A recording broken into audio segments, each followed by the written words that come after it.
Does taking a break from YouTube actually hurt your YouTube channel? Can you upload less and still grow more? Well, that's what I want to talk about today because YouTube's official stance is that taking a break from YouTube will not negatively impact your channel. They say it doesn't hurt your YouTube channel.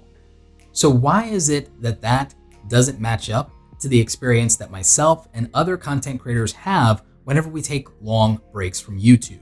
Why is it that we see our channel growth drastically slow down? And why is it so much harder when we finally do come back to YouTube to start growing and build momentum again? Today, I want to talk about that. I want to show you my own YouTube analytics across a couple of different channels that I have. And I want to talk to what you might be going through as a creator and break down the truth about whether uploading more to YouTube helps you grow or whether you can get away with uploading less. And how does that impact not only your views and your subscribers? How does that affect things like ad revenue? And also, what's the mental health cost of being consistent on YouTube? Now, according to my analytics, almost half of you probably have not watched me before or subscribed to the YouTube channel. So my name is Roberto Blake. I'm a creative entrepreneur and public speaker, and I'm probably by this point well known as a YouTube educator. I've made over 1,500 pieces of content on YouTube. I've been doing this for almost a decade, and I have over 500,000 subscribers. I have a crap ton of data when it comes to YouTube. I've also had massive things impact my channel because over these last few years, there have been multiple times when I've had to take more than a 30-day break from YouTube, which can drastically slow down the momentum of your channel. I also am one of the rare creators who has more than 2 years of experience of being a daily content creator, uploading videos to YouTube every single day or pretty close to it. I definitely don't recommend it without a doctor's note. But all joking aside, being consistent as a YouTube content creator is really hard. It's really challenging, and it's really hard early on when you aren't making a lot of money on YouTube from the start. At the same time, if you're a full-time content creator or you're trying to be a full-time content creator, it can have its own different challenges. Recently, I, as a full-time content creator, just became a homeowner. Actually, I did a podcast episode about this over on my podcast channel. I'm going to link to it down in the description below. It's a really great video where I talk about some of the realities of that. But the reason I bring it up is because moving into this house and doing all of that and getting set up and getting the internet and everything the way I needed to be to start making content again, that's something that took a long time and it was really rough, and it meant I couldn't make consistent YouTube videos and also handle all of that. So it's been about roughly 50 days as of the making of this video since I've done a regular YouTube channel upload. The only thing I've really done on this main channel is keep up with the community tab post, reply to comments, and I've done maybe 2 live streams during that 50-day window. And that's it. And I can tell you straight up that when you take more than 30 days off from uploading to YouTube, for most content creators, you will see an impact to your channel. You will see less impressions. You will see views slow down. Even if you have a back catalog of content, you will see this impact your ad revenue. There are consequences to taking a break from YouTube in the same way that there would be consequences if you shut down your business for 30 days and didn't serve customers. And see, this is the relationship between YouTube and entrepreneurship that a lot of people miss, because most content creators on YouTube, even full-time content creators, they become accidental entrepreneurs.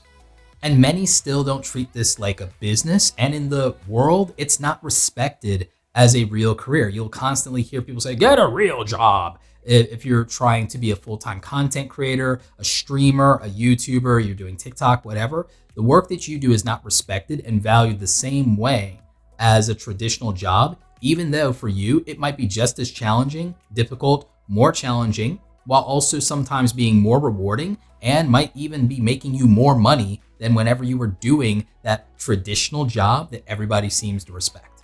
With that in mind, this could take a toll on your mental health. Unlike in a regular job, you might be subjected to a lot more criticism due to the nature of the internet being the internet. You also might feel, because you have your own deadlines that you're imposing, your own standards of quality, you could be putting more pressure on yourself than even a bad boss. You might actually be the worst boss that you've ever had if you're a content creator. Speaking a little bit from personal experience on that one.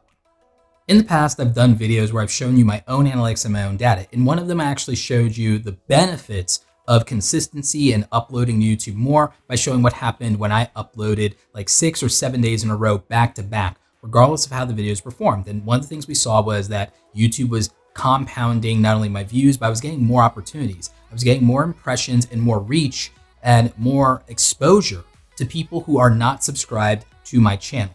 One of the biggest myths that I keep having to debunk when it comes to YouTube is this idea of view to subscriber ratios. This is something that the YouTube community and culture made up to decide whether a channel is thriving or whether a channel is dying. And it makes no sense because the problem with this is it makes the assumption that YouTube is putting your videos in front of your subscribers in the first place. Now, technically it is. In the YouTube subscriptions feed, your audience most likely could find the most recent video that you uploaded. However, some YouTube content creators, and I believe small YouTubers and large YouTubers when they tell me this, sometimes channels that they're subscribed to don't show up in the subscribe feed when they click over to that on YouTube, on desktop or on mobile. So they aren't always 100% getting the videos that they subscribe to, even when they go to the subscription feed. The place that most YouTube viewers get their content is from the YouTube homepage or another recommended video, either in the next up queue autoplay or the suggested videos on the sidebar on desktop and laptop, or on the bottom when you scroll down on your mobile phone.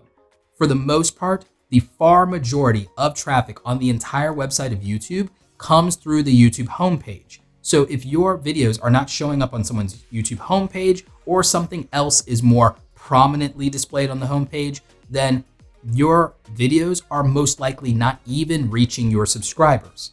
And this is what's so frustrating about comments when a YouTuber is, growing their channel, they get subscribers, and people comment on their view to subscriber ratio. It ignores the way that YouTube actually works, and that subscribers don't necessarily help you get more views.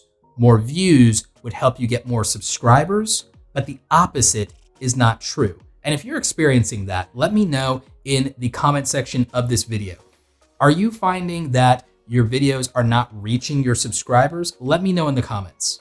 Long breaks from YouTube hurt your channel in a very specific way. It slows down momentum, and that's not YouTube's fault or the fault of the YouTube algorithm. It's just an actual natural consequence of basically taking energy away and not adding any back. And so that's why once we come back to our channels after a break, we have to rebuild momentum pretty much from nothing, get the ball rolling again, and stay consistent. And if we take a break, things will slow down again and again. And depending on how long your break is, it can take time to build back up that momentum that you had going by being consistent. It's no different than if you were to take a couple of weeks off from working out. Once you start up again, you're going to be feeling it. It's going to hurt. Same thing with your YouTube content. Now, people will say, well, Roberto, this YouTuber or that YouTuber can take long breaks from YouTube. Let me ask you, the content creator that you're saying can take long breaks from YouTube, are they uploading viral spectacle content that is larger than life? And do they have a fan base that is waiting desperately for their return? Are they someone that people constantly talk about? Are they someone that people binge watch videos from? Yeah, then that's probably someone that's in the top 10% or top 1% of YouTube. I would imagine that the rules are going to work out just slightly differently for somebody in the top 10% or top 1% of anything, that they can probably do things just a little bit different than mere mortals. Now, all joking aside, one of the things that content creators like that have in their favor is the fact that their viral content may not run out of momentum in the same way that a normal uploader might run out of momentum on something that's not a big event or a big topic or a controversy or anything like that. And so since they have just something in terms of their content generating more interest, generating more energy, and they're a content creator that's always being talked about, it's going to mean that they can go longer in between uploads. That's just how it is. And most YouTubers are not financially capable of doing that. And a big part of that is also the fact that when you're not uploading to YouTube, this could slow down not only the momentum of how many views you're getting, but that relationship with how much money you're earning from your YouTube AdSense, if that's your primary income, or if those views are a funnel to your merchandise or your other digital products or anything else that makes money for you, or your opportunity to work with brands or sponsors.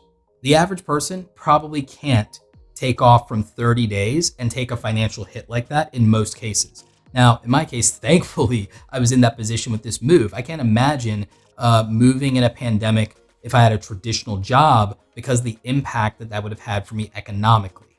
But with being a YouTube content creator that makes evergreen content, I had some buffer there. Making money from affiliate marketing gives me some buffer. Having wonderful relationships with sponsors and long-term relationships with brands also gives me some buffer. Not to mention my other business, Awesome Creator Academy, because while I took a break from creating content, I did not slow down on my coaching. I kept up with that because by doing those coaching calls, it still felt like I was still connected to the community in a way. And it also meant that I had something that I could focus on outside of the stress of this move the entire time, and a way to keep earning money. So it's very practical to diversify on YouTube. And the more diversity of income that a content creator has, it might mean that they can take a break if they need to do something like a life-changing event, like moving, or if you have a growing family and you need to take paternity leave, or if you just need a break for your mental health, you might be able to do that. And then you still would have some level of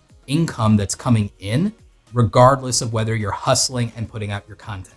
Now, with my podcast channel, I actually have done 7 podcasts back to back, went daily, and I saw a dramatic increase in the impressions that YouTube was giving me in terms of exposure to more viewership because I was being consistent. And it's not even close. We're talking about over 1,000% difference in impressions. So keep in mind, impressions are opportunity. If you don't have impressions, people are not getting the opportunity to even click on your video's title and thumbnail.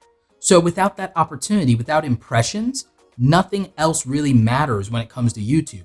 And then out of that opportunity, out of those impressions, you have to get the clicks and get that click-through rate up. So that is what results in the views in YouTube. Beyond that, you have to keep people engaged and entertained, and that's where your retention rates and your average view duration comes in. So all of this is how YouTube works, but it basically begins and ends with impression and click-through rate.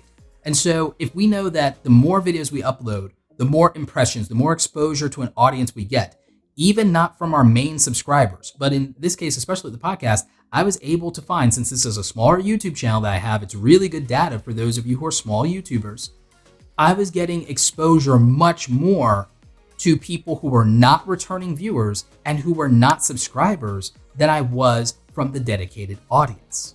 And that was the value of the momentum that I'm getting from doing constant podcast episodes. So in this case, these are live streams rather than just directly uploading, but it still proves the point that I can get more exposure. And if that's true for live streams, I can tell you from experience and from the other video that we did about this when I was doing uploads to this main YouTube channel, that you do get more impressions the more content you're uploading and the more content that you're making than if you go a long period of time without uploading. And that's just the truth. And the exception is if one of your previous old videos gets traction and starts going viral or starts getting suggested or recommended because maybe the topic is important again in the niche, like how at the beginning of the pandemic, Zoom tutorials blew up on the internet because of that. So you end up seeing a lot of YouTubers who had made some tutorials the year before or even multiple years before start getting traction again because this topic became relevant again. The same thing happens in commentary. If a public figure has a new controversy or a new scandal, you could see a revival of older content starting to get resurgent and starting to get pushed out more again. So these are things we have to look at. Is our traffic sources really do matter when we're analyzing our YouTube data? Now, Roberto, YouTube said that you could take a break and it doesn't hurt your channel. What the heck, guy? Well, in YouTube's defense, they never said how long of a break that you can take. And what I've found, at least anecdotally, for channels that I've worked with and consulted, people who have given me access to YouTube analytics and data through my coaching, talking to other content creators, large and small, what we came up with was that it's probably more than fine to take 2 weeks away from YouTube without seeing a significant impact on your channel. And things start to get a little bit harder if you take more than 30 days, more than a month off, which is pretty realistic in terms of what we would expect in any scenario. 2 weeks is usually the longest vacation that most people take outside of an event like paternity leave. So I think that having the reasonable expectation that you can step away for 2 weeks is probably fine in terms of your YouTube content. And again, the exception is people who make spectacle content, viral videos, and so on. Now, my future plan is to avoid long breaks by making more batch content, things that are evergreen, things that won't be dated, like some of my top 15 videos. Doesn't matter when I film those and then release them, as long as it's not too long in advance. So by being at least a couple of weeks ahead with that kind of thing, I can stay on top of this and not miss any uploads going forward, as far as not taking more than maybe a week off in terms of being completely gone from uploading to YouTube. And so I think that that's practical to do depending on the content that you're making. The more difficult and challenging your content is to make, the harder it is to be consistent at it. But overwhelmingly, we see more and more evidence that consistency is the thing that YouTube rewards in addition to quality, quantity, value. Consistency is ultimately the key to success in YouTube, which shouldn't be as surprising because it's just compounding your effort and your outcomes like anything else in life. Good habits. If you're consistent in working out, eating healthy, learning new things, your life probably improves. And that's also probably true when it comes to your YouTube journey, is that the more positive habits, the more momentum, the more consistency you have over a long period of time, the more success you're going to see. Question of the day. What is your biggest challenge in being consistent on YouTube? And also, what is a YouTube myth that you still want debunked? Let me know in the comment section. I'll try and reply to as many of you as I can. If you enjoyed this video, you might want to check out my YouTube growth playlist with tips that actually work if you're trying to grow a YouTube channel.